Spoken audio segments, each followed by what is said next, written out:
In my motherland, Uganda, it's tears. It's tears, it's tears, it's tears. An Arsenal fan has gone ahead and collapsed, then died while celebrating the Equalizer against Chelsea. Welcome to Rokani Media Football. Hope you guys are really having a fantastic stay where you are. We've come in late, but obviously it has been all about us trying to put things together to see to it that we're coming through and obviously bring you the latest news and information as far as this story is really concerned. It has been reported by the Independent in my country, Uganda, that is the Pearl of Africa, and it's really a saddening moment. Remember, when Arsenal was playing Chelsea over the weekend, that was a Saturday, it was Chelsea who scored first as they went ahead to score 2 goals and were ahead until the 70th minute when Declan Rice came in through and obviously pulled one back, and Leandro Trossard like 10 minutes later made it level for the side of Arsenal. But this left a 1-14 at Rodrigo Dade down in Terego district,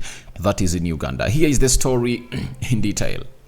Residents of Omogo sub-county in Terego district were on Saturday left in shock after an Arsenal fan collapsed and died while celebrating an equalizer against Chelsea in a 2-2 match result of the Premier League match over the weekend.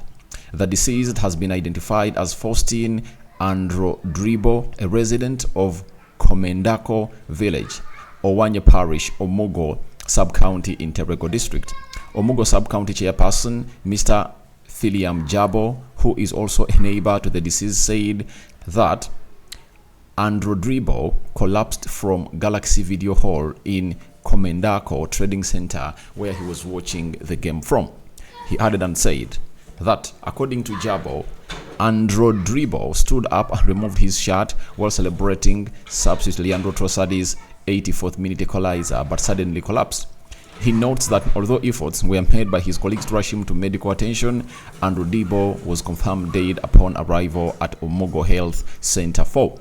Meanwhile, William Drabo, a brother to the deceased, told Uganda Radio Network that his brother did not have any known medical condition. He also added and said, according to Drabo, his brother has been working as a security guard in Kampala and traveled to the village just a week ago to attend the burial of one of their relatives. But Modesto Achidri, the LC1 chairperson of Komendeko village, has called upon residents to embrace regular medical checkups to avoid such unfortunate incidents in the future. He said, it's difficult to know whether you are sick or healthy as a human being. Let us embrace regular medical checkups and seek treatment if unwell. That's what Achidri really advised them to do. The body of the deceased was handed over to the relatives, who declined to subject it to postmortem examination.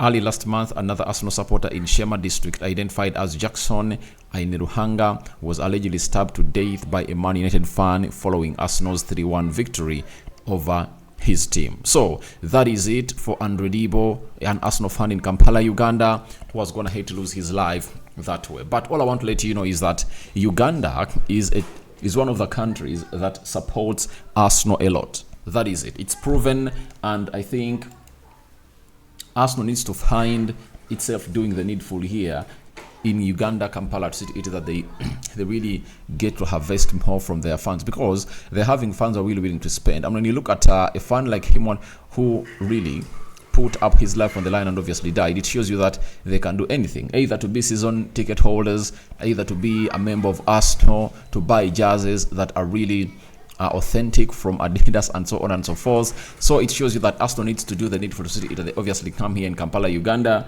and obviously extend their services to the fans of Arsenal. But it's not good news. It's not good news at all. It's really very, very bad news as far as this is concerned, because you wouldn't like to find yourself in a situation like this. You traveled to Kampala. You've traveled from Kampala to go to your home village for burial. After burying your relative, then you spend like a week there, and then you don't return to your place of work. So it's not something good, and it's obviously very threatening to this Androdribo side. So may his soul rest in eternal peace. But such moments have gone ahead to happen in such very many games, because here in Uganda, there is a moment people used to die on the supporters when they're in the stands. You know that very well. And I think the Minister of Sports, that is Katumba Wamala, is one of those who lost his brother, I think, in such ruckuses. And ever since then, he has never really stepped back on the field of play. But for this, it's anxiety, that is really huge. And you don't know what happens sometimes, because we are really having some illnesses in us. And all I can let you know is that it's us to do checkups on our health, and let's keep fit to see to it that we get our health ready and knowing what our lives are all about. Now, that of Shema, a story I never did, but it really trended, happened on the 3rd, I think it was the 3rd of September. I think when we're going to the international break, right? That was when Arsenal beat United by 3-1, and we saw a fan of United stabbing a fan of Arsenal in Shema district, Ainerugaba. And it shows you the feud of Arsenal and Manchester United. Amidst these two teams spending a decade plus without winning major trophies like the Champions League or the Premier League, the fans still have that feud in them. They really believe it's not yet done, and they are vexed if at all they lose. Now, I'm a kind of person who knows how Africans really watch their game of football. Most of them really go to big halls where they obviously go and watch, and you understand exactly what happens there. They're like provoking one another, and I think the provocation resulted into a United fan saying that you've provoked me more than enough, and you deserve to obviously get this. And obviously he got stabbed. So we call upon for all fans to obviously stay in their lane, and even if you're provoked, just know this is a game of football, and there is another chance for you to obviously come in through and really give out a win to the team that you support, and also revenge with the win and celebrating, because in this game of football you don't have to see to it that you kill someone as a fan. I know some people cannot control their temper and anger, but you need to obviously understand that this is just a game of football that calls in parties to obviously come together. And football, I think, it's a game that really brings people who don't believe in themselves or who don't really agree on certain terms sit together and obviously find themselves in a situation of talking to one another and share a moment of like 2 hours seated together without their fans fighting. So for me, I really call out for everyone who really thinks that you cannot control your temper and you can go for the life of one another. That is really uncalled in for, and it's really very, very irritating to see to it that you are acting like that. So to me, it's uncalled for, and I don't find it important for anyone to really take away the other's lives, because this is a game of football. The people that you're fighting for are really billionaires, and they are millionaires in this game of football. They're gonna hate obviously earn a lot of money. And why do you go to prison because of a late winner of Declan Rice and Gabriel Jesus against the team I support, that is Man United? It's better to always keep your calm and keep composed and see to it that things don't exaggerate. So I just feel like some people need to obviously polish themselves. You end up in prison, yet you're not supposed to be in prison.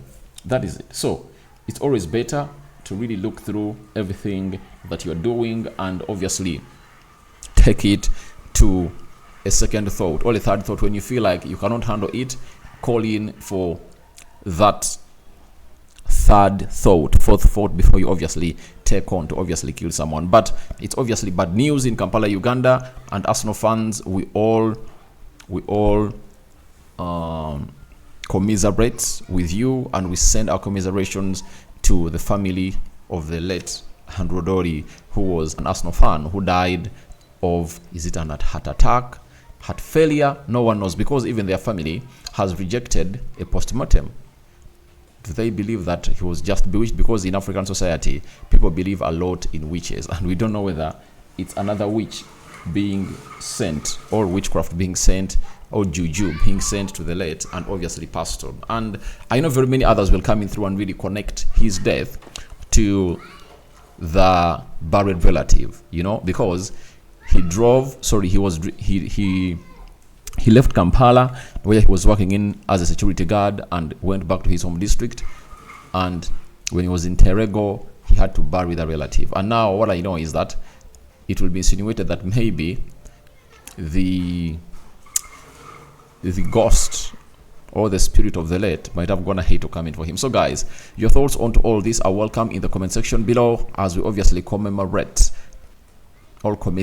with the late fan of Arsenal in Kampala, Uganda. Rokani David remains my name. I'm returning with the Champions League stories, press conference of Mikel Arteta, what he had to say, and everything that is happening down in Sevilla as Arsenal prepares to play against Sevilla. We sign out for now. See you later. May the living to God bless you abundantly. Rokani David remains my name. I'm out. The Muslims, Barak Laufiku.